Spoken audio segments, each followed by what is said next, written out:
do modernismo vai ter como marco inicial a semana de 22, né? A semana mais conhecida como Semana da Arte Moderna de 22, que vai acontecer nesse período de 13 a 17 de fevereiro no Teatro de São Paulo, onde vários artistas jovens, né, na época, que embebedaram das vanguardas europeias e das novas tendências mundiais, vão expor assim sua maneira de ver a arte, não só na literatura, mas também em outros campos. No meio desses artistas, né, a gente tem nomes como Tarsila do Amaral, a gente tem nomes como Vila Lobos, Mário de Andrade, Manuel Bandeira, entre outros que são importantes para literatura, para música, para as artes visuais em si, certo? Então tá aí, ó. Nas noites de 13, 15 e 17, era um dia sim, um dia não, em 1922, abriu-se ao público o Salão do Teatro Municipal de São Paulo, onde vários artistas mostravam obras com uma linguagem nova, afinada com as correntes técnicas do começo do século. Mas assim, essa semana não foi muito bem vista aos artistas, aos olhos, né, dos artistas mais tradicionais. A exemplo de Monteiro Lobato, que criticou bastante essa nova tendência de arte, que se chamava o modernismo, né, a arte moderna.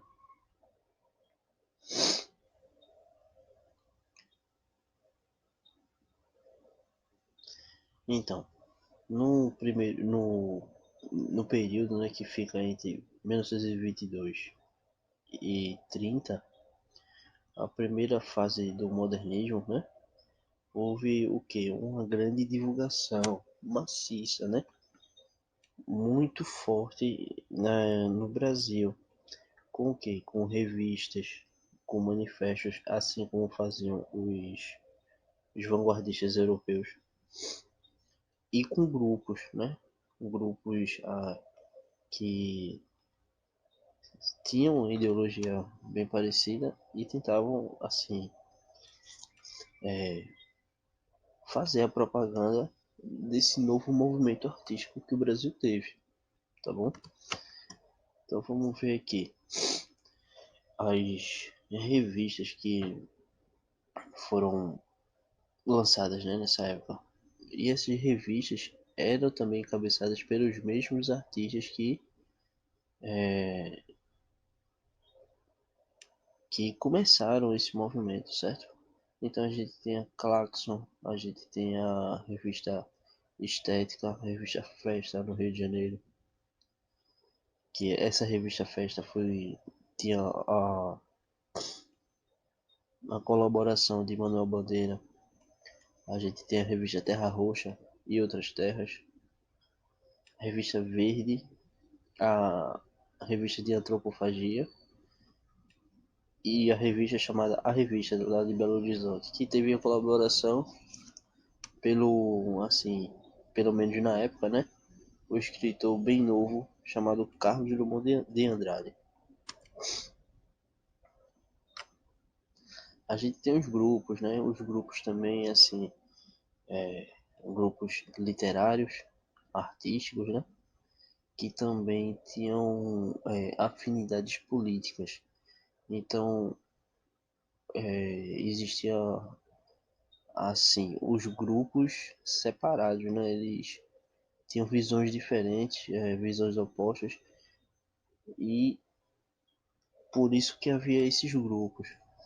Apesar de um grupo retomar o outro, mas tem as suas divergências e questões políticas também envolvendo envolvendo eles, tá? Em pouco lugar se fala sobre esse grupo de Porto Alegre e pouco lugar também se fala sobre esse grupo modernista regionalista de Recife, tá? Os manifestos, que é como se fosse uma vanguarda, né? A gente tem o manifesto da poesia Pau Brasil, tá? Encabeçado pelo Oswald de Andrade, que ele sempre foi muito ativo na, na primeira fase do modernismo, tá? A gente tem o manifesto antropófago ou antropofágico, dependendo de quem tenha denominado esse nome, tá? A gente tem o manifesto regionalista de 1926, que era do grupo do, do Recife, e a gente tem o manifesto Ienguaçu verde e amarelo, tá? Vamos ver o que diz cada um aqui. O manifesto para o Brasil, né? E como falei para vocês, foi encabeçado por Oswald de Andrade e ele colocou esse nome Pau Brasil porque o Pau Brasil era um produto de exportação, tá? Ele queria que a poesia também fosse uma, uma poesia de exportação e que se desvinculasse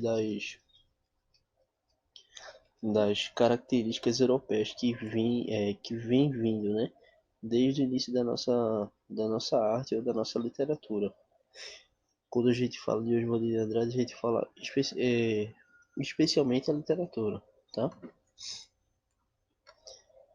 Então ele queria a valorização brasileira dos estados primitivos dela, certo? Da cultura, desculpe. Dos estados primitivos da cultura brasileira. A gente tem um manifesto antropófago, né? Foi um manifesto mais radical da primeira fase modernista. Por quê?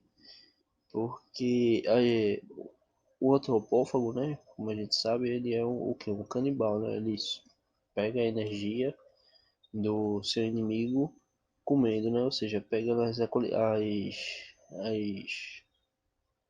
qualidades. A gente assimila as qualidades, né? De um ser, né? Digerindo ele. Era o que os índios, né? Que praticavam esse tipo de coisa acreditavam.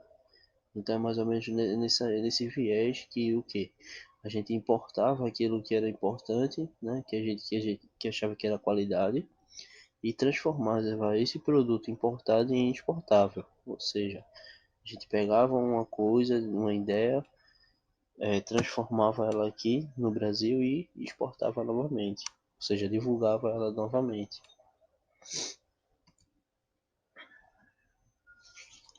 A gente tem o Manifesto Verde e Amarelo, onde Oswald de Andrade refaz, né, a primeira ideia do pau-brasil. Então, vê, ele considerava o manifesto antropofágico, né, o antropófago, né? Ele criticava bastante isso, esse negócio da questão do nacionalismo importado. Aí ele elegeu a anta, né, como símbolo nacional e mais tarde autodenominou-se Escola da Anta, esse manifesto de Iguaçu.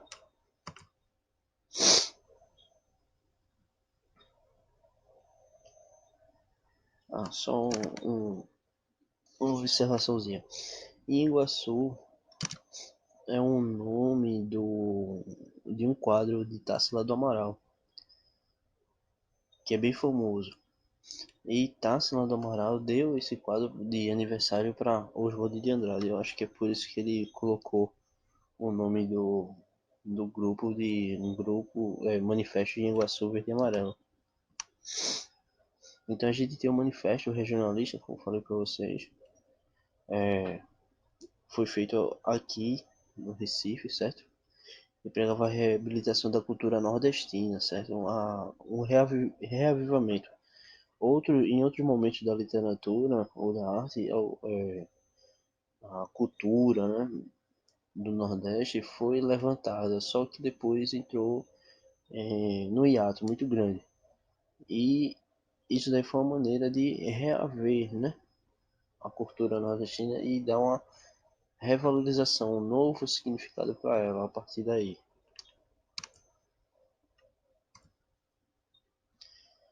Então, vê, no modernismo a gente tem três fases, assim como o romantismo. A primeira fase, tá? Que é a fase mais radical, a fase mais de experimentações das ideias que vinham de fora para poder colocar aqui, para poder fixar. A gente tem a segunda fase já com o modernismo já estabelecido, tá? E a terceira fase, né?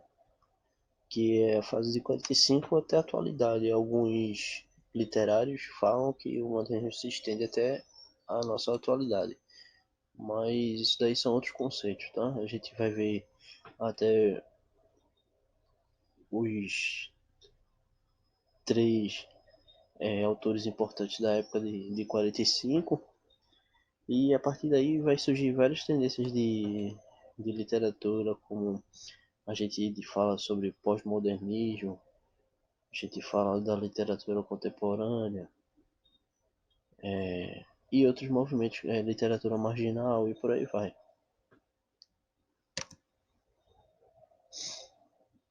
As propostas do modernismo, né? O que, é que eles queriam de fato? Ver todas as propostas de renovação expostas, né? Muitos manifestos e revistas não ficariam na discussão ou na teoria. Colocá-los em prática exigia uma nova linguagem, um novo momento, né? Que linguagem era essa? Ver, liberdade formal, utilização do verso livre, ou seja, verso sem métrica, sem precisar medir quantas sílabas precisaria entrar numa poesia e por aí vai. O abandono das formas fixas, como um soneto, mas depois essas formas fixas vão vir aparecer novamente, mas com outra roupagem, com outras temáticas, entendeu?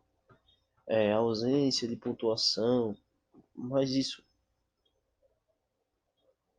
isso é muito característico, né, da primeira fase do, do modernismo. A enumeração caótica de ideias, e percebam que muitas dessas características aqui faz lembrar as vanguardas europeias. Emprego de imagens resultante de livre associação de ideias, gerando uma aparente falta de lógica no contexto. Ou seja, é isso aqui, ó, característica do surrealismo, enumeração caótica das ideias formando verdadeiras colagens. Isso aqui, ó, lembra o dadaísmo, simultaneidade de cenas num procedimento semelhante ao da pintura cubista ou da pintura futurista, tá? Então é isso que pelo menos a primeira fase traz de inovador para a literatura e para as artes em si. É isso.